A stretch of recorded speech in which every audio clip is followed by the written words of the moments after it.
Hey guys, Hexan FPV out here. Today we're going to be talking about long range FPV. What you need, what you don't need, affordability, how to set it up, and accessories. So pretty much let's go ahead and get started with what long range radio link systems are out there. There are currently 3 main competitors.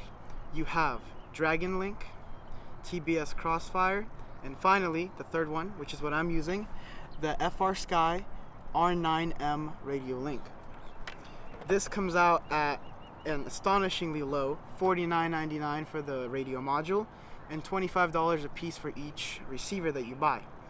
It is a lot cheaper than TBS Crossfire or Dragon Link, but unfortunately the signal and the reliability just isn't as perfect, I should say, as either of those 2 other competitors, being Crossfire or Dragon Link.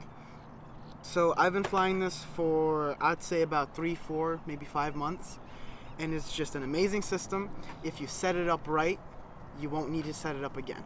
And I mean that as in range, because if you have crappy range, you probably have a poor antenna setup or something along those lines. So basically, let's get over radio setup. So R9M module up to 1 watt. I have a R9M Slim Plus in my drone here. I have 2 TBS Crossfire Immortal T antennas coming out, the original ones, because they're pretty much the same megahertz, 915. These antennas are tuned from 800 megahertz to 950. So 915 megahertz is going to work just fine on these. I didn't find any range issues whatsoever with these. So I highly recommend this setup right here if you're flying the Remix. I get about 1 mile, 2 miles, 3 if I had the battery life with this very setup. Signal does not drop when you come back or go out. So again, R9M Slim Plus 2 in here, 2 Immortal T antennas, and just a regular old 5.8 gigahertz video link at 800 milliwatts via my TBS Unify Pro HV. If you want to buy any of these things, by the way, links are in the description. Not sponsored, not affiliate links. Just go ahead, pop them in there. And if you want to buy any of this, feel free. So, that's pretty much for the radio setup. All you need is your radio. Oh wait, one more thing. The most crucial part is this TBS Diamond antenna. This is once again for the TBS Crossfire system, but I don't have that.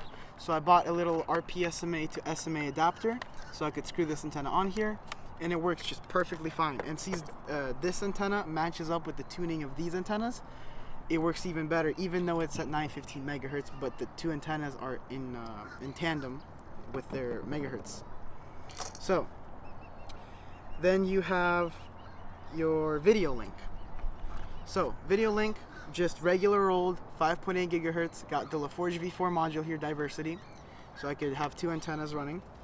And I like to use this 16.5 dB Banggood $5 antenna. I think it's a 7-turn, not bothered to count. Point is, this thing is just amazing for long range.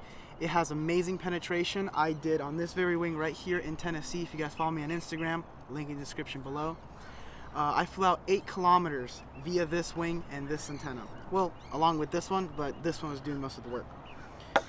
So, you know, it's flimsy, it's cheap, but it works. That's what matters. It is fully enclosed, so you're not going to damage it. So highly recommended. Then I have the Omway 7-turn 12 dB helical antenna. This one is exposed, but it is on a rigid frame. Also great stuff. Now here's what you don't want to be using. You don't want to be using the Omway Diamond antenna because it is unfortunately way too broad. It's only, I think, 10 dB. It'll get you out there on a quad, but it won't be anything sufficient for sustained, really long range flight. So don't recommend this Diamond antenna. And I for sure do not recommend a regular omnidirectional mushroom antenna, because these are good in about a range of 1 kilometer, 1.5 kilometers, and they're just gone. So don't recommend these. Stick with directional antennas only. And just accessories real quick. I have a 3-meter extension cable that I can put up on a tripod. So I have my TBS Diamond antenna sitting up on a tripod in polarization with the antennas on my wing. I have this attached to it. I'm just sitting, chilling out, and all I have to do is worry about my head position to get my video signal, not my radio, because the radio is a lot lower to the ground, so it helps being able to raise it via tripod and this cable, and not worry about your radio position along with it. So real quick, wing setup. If you guys can see, here, let me bring it over here.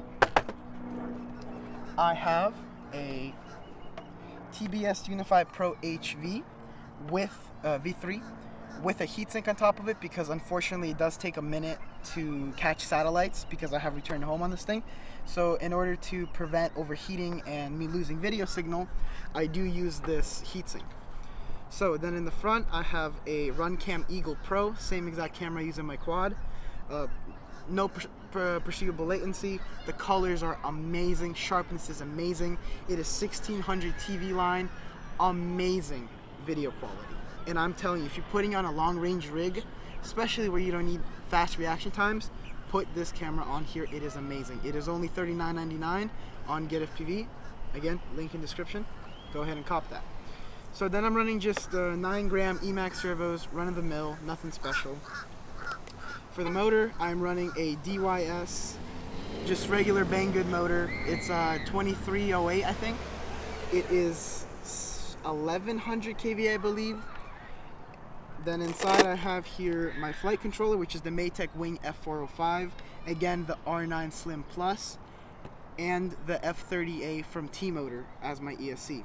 Then also for my GPS, global positioning system, I have a Banggood Bay 10 BN803, I'm pretty sure, GPS. So I have my antennas running along here and along here. So that way when I turn and do a 90-degree turn, every time I do that 90-degree turn, one of these antennas is always in polarization. Now, in the perfect world, that's exactly what you would have on a quad, but unfortunately, unless you want bulky, 3D printed stuff, it's not possible. Especially on this frame, because this frame is just tiny. But anyway, so that's for my long range rig on my plane.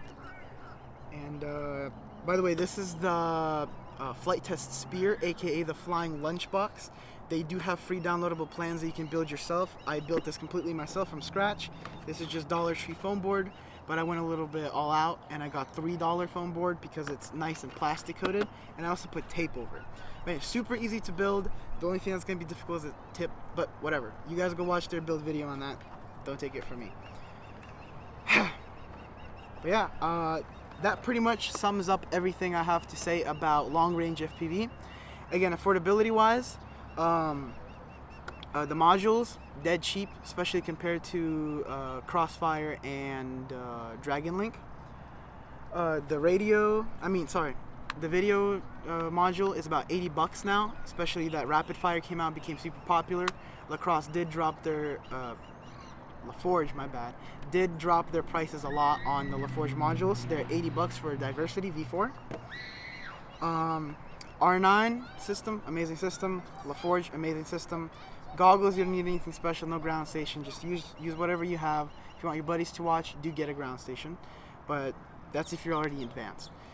So yeah, that pretty much wraps it up. Really quick, real concise. If you want to buy anything, again, in the description below. Also, go ahead and follow me on Instagram @HexdanFPV. And I will see you guys next time.